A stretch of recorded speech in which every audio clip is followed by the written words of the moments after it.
On average, prices are now dropping.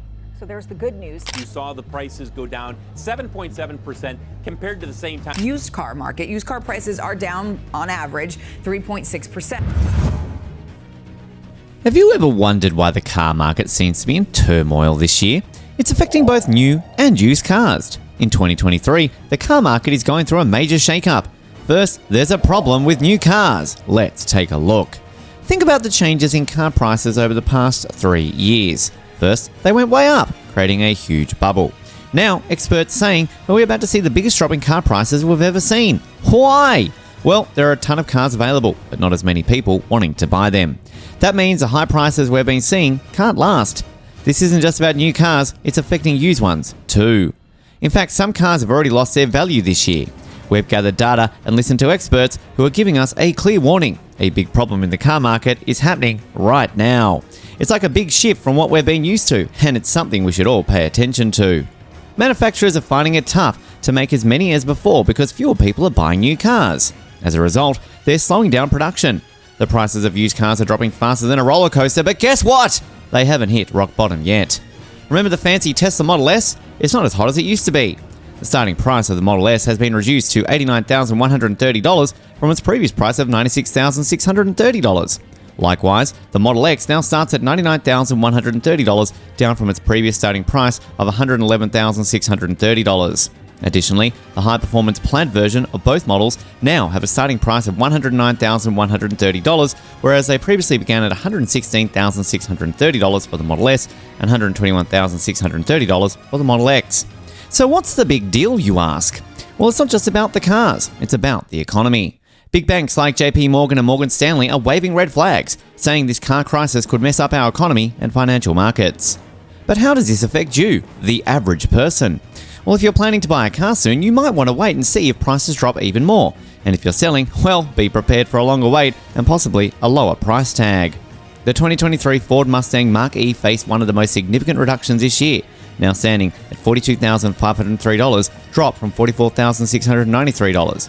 It's important to note that the included destination fee has increased to $1,500, up from the previous $1,300 charge, as confirmed by a Ford spokesperson. But it's not just Ford feeling the heat. The Land Rover Discovery Sport is hanging around on dealer lots, and its price has plummeted from $36,338 to $30,206.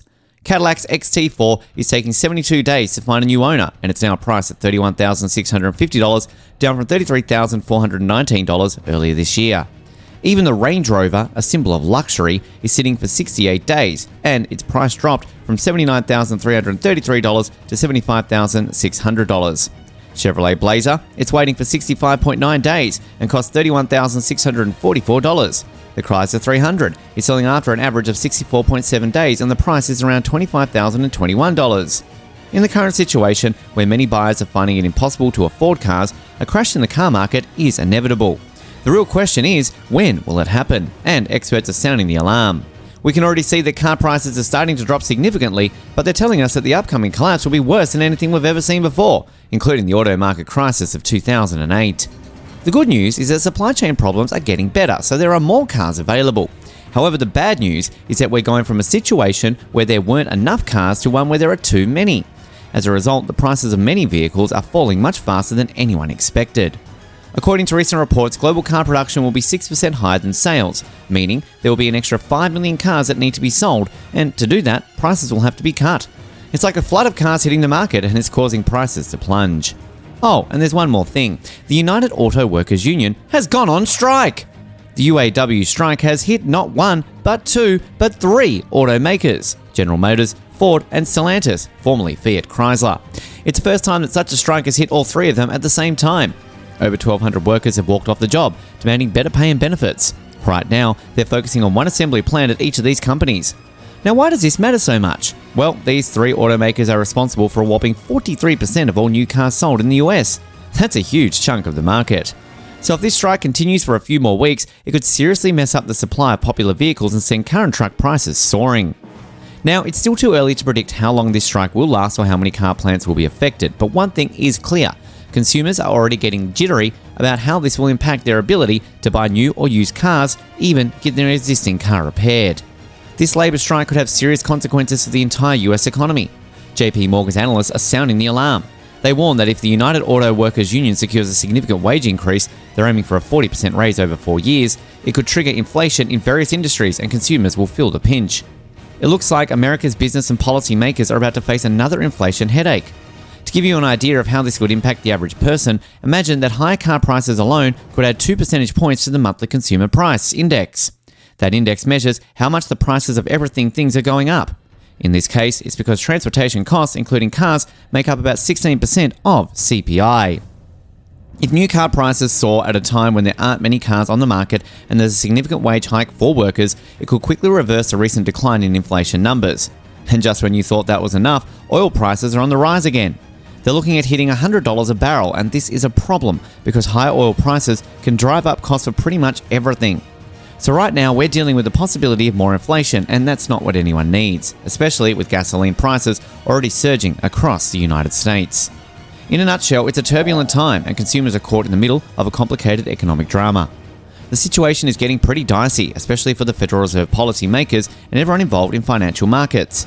Remember how supply chain issues and semiconductor shortages, along with parts shortages, played a significant role in driving up inflation levels to we haven't seen in 40 years? The problem is that they have to raise interest rates for a lot longer than initially thought to bring inflation back under control. This puts investors, companies and banks at risk because they have a lot of exposure to auto loans. For years, Wall Street made a pretty penny from subprime auto loans and investors couldn't get enough of them because they historically brought in attractive returns even during economic downturns.